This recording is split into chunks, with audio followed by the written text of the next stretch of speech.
Country delight buffalo milk ని మా family వాళ్ళకి ఎప్పటి నుండో వాడుతున్నాను. ఈ పాల ఫస్ట్ యూజ్ నుండి నాకు దీనిపైన చాలా నమ్మకం వచ్చింది. Choose Country Delight and live better. మరో 4 నెలల్లో అస్సాంలో ఎన్నికలు జరగబోతున్నాయి. 2026లో జరిగే కీలక ఎన్నికల్లో అస్సాం ఒకటి. అస్సామే కాకుండా బెంగాల్, తమిళనాడు, కేరళ లాంటి రాష్ట్రాల్లో ఎన్నికలు జరగబోతున్నాయి. సో ఈ ప్రభుత్వం అధికారంలోకి వచ్చాక మిడ్వే, అంటే మోడీ ప్రభుత్వం అధికారంలోకి వచ్చాక ఇది మిడ్వే. 2024లో అధికారంలోకి వచ్చారు. 2029లో మరోసారి ఎన్నికలు ఉంటాయి. 2026 కీలకమైన ఎన్నికలు. ఆ తర్వాత రియల్ అతిపెద్ద బ్యాటిల్ మీకు ఉత్తరప్రదేశ్లో జరుగుతుంది. సో 2025లో బీహార్లో జరిగాయి, 27లో యూపీలో జరుగుతాయి. ఈ రెండింటి మధ్య కీలకమైన ఎన్నికలు 4 రాష్ట్రాల్లో జరుగుతున్నాయి. సో అస్సాంలో ఏంటి పరిస్థితి, రాజకీయ పరిస్థితి? తాజాగా పీపుల్స్ పల్స్ సర్వే ప్రకారము బీజేపీ మళ్ళీ అధికారంలోకి రాబోతుంది. ఇది 3rd కన్సిక్యూటివ్ విక్టరీ. గతంలో కాంగ్రెస్ కూడా 3 సార్లు వరుసగా అస్సాంలో అధికారంలో ఉండే. ఇప్పుడు బీజేపీ నాయకత్వం ఎన్డీఏ వరుసగా 3 సార్లు అధికారంలో ఉండబోతోంది అని. అస్సాంలో 14 లోక్సభ సీట్స్ ఉన్నాయి, 126 అసెంబ్లీ సెగ్మెంట్స్ ఉన్నాయి.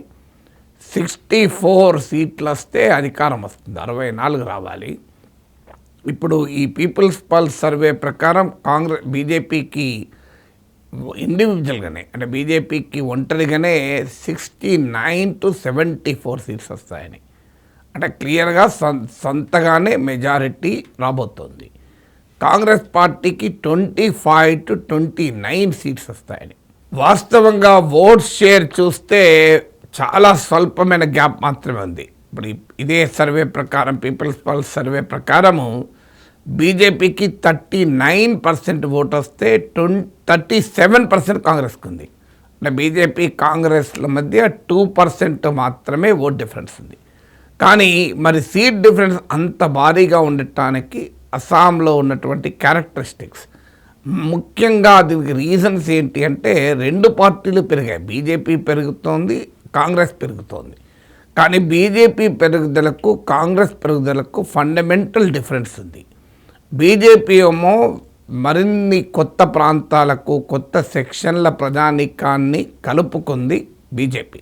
ఉదాహరణకు ట్రైబల్స్లో, ఓబీసీలో బీజేపీ ఎక్స్పాండ్ అయింది, ఎన్డీఏ ఎక్స్పాండ్ అయింది. కాంగ్రెస్ పార్టీకి ముస్లిం ఓటు ఎక్కువగా వస్తుంది. కానీ కాంగ్రెస్ ఓటుకు ముస్లిం ఓటు వస్తుంది, బీజేపీ నుంచి వస్తున్న ఓటు కాదు ఇది. ఎందుకంటే బీజేపీకి ముస్లిం ఓటు లేదు కనుక.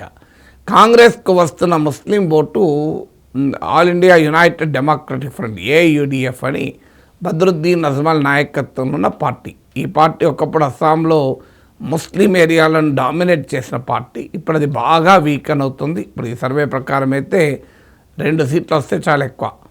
సో ముస్లిం ఓటు క్లియర్గా కాంగ్రెస్ వెనకాల గ్రావిటేట్ అవుతుంది. ఇది దేశంలో చాలా ప్రాంతాల్లో జరుగుతోంది. ఎందుకంటే మీ కర్ణాటకలో కూడా జేడీఎస్ బీజేపీతో కలిశాక అక్కడ ముస్లిం ఓటు జేడీఎస్ నుంచి కాంగ్రెస్ షిఫ్ట్ అయింది.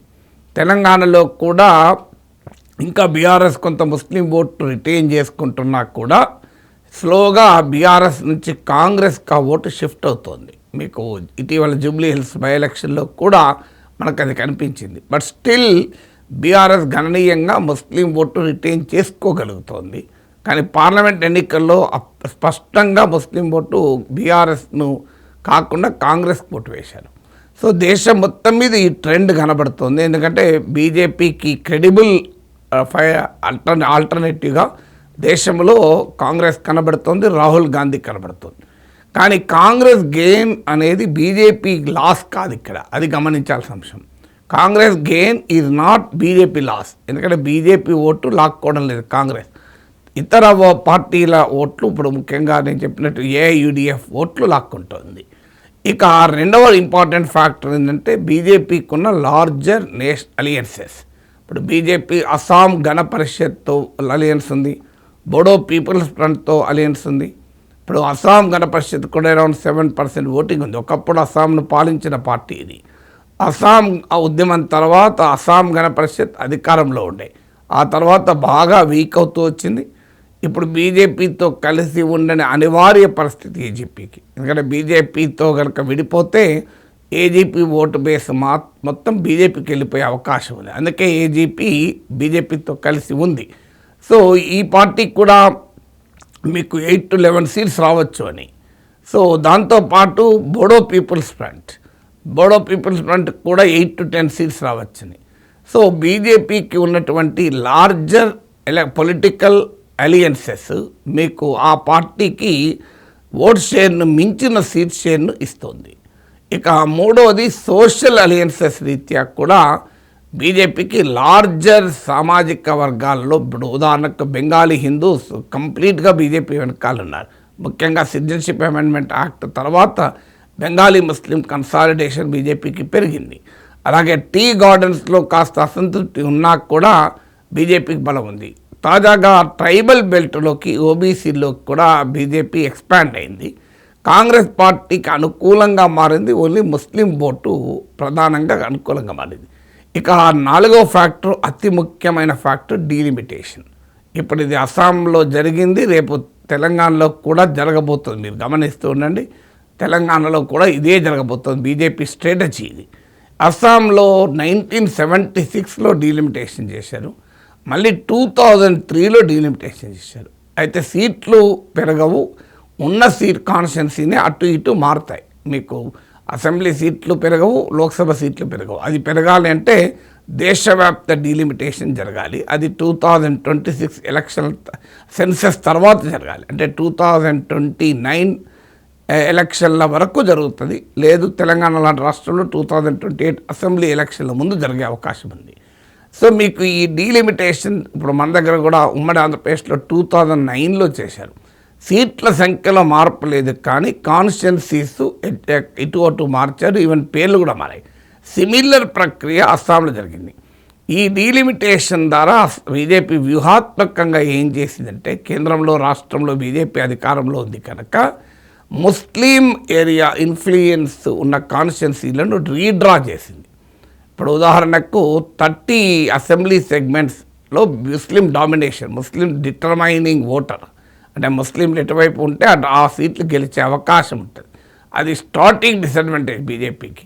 ఇది 126 సీట్స్లో 30 సీట్స్ అంటే మామూలు విషయం కాదు, నియర్లీ 20-25% సీట్లు అవి. సో దాన్ని ఇప్పుడు 22కు కుదించారని. అసలు ఇంకా అంటే 8 సీట్లు ముస్లిం డామినేట్ సీట్లు తగ్గాయని. కొన్ని అంచనాల ప్రకారం అయితే ఇవి ఇంకా ఎక్కువ ఉంటాయని, 12 to 13 సీట్స్ తగ్గిపోయాయని ముస్లిం డామినేటెడ్. వ్యూహాత్మకంగా కాన్స్టిట్యున్సీలను ఎలా మార్చారు అంటే, ముస్లిం డామినేషన్ తగ్గించే విధంగా సోషల్ డెమోగ్రఫీ ఉంటుంది. మన దేశంలో కొన్ని కమ్యూనిటీస్ వాళ్ళు, కొన్ని కులాల వారు కొన్ని ప్రాంతాల్లో కాన్సన్ట్రేట్ అయి ఉంటారు. సో అలా ఆ కాన్స్టిట్యున్సీలు ఇప్పుడు మన దగ్గర కూడా జూబ్లీ హిల్స్లో 1,00,000కు పైగా ముస్లిం ఓట్లు ఉన్నారు. ఎలా ఉన్నారు? 2009 డీలిమిటేషన్ పుణ్యమాని ఉన్నారు. ఎందుకంటే క్యారవాన్ కాన్స్టిట్యున్సీలో ఉన్న ముస్లిం ఓట్ను జూబ్లీ హిల్స్లోకి కూడా అడ్జస్ట్ చేశారు. అంటే ముస్లిం ఓటు తమకు వస్తుంది కనుక కాంగ్రెస్ పార్టీ వ్యూహాత్మకంగా చేసింది.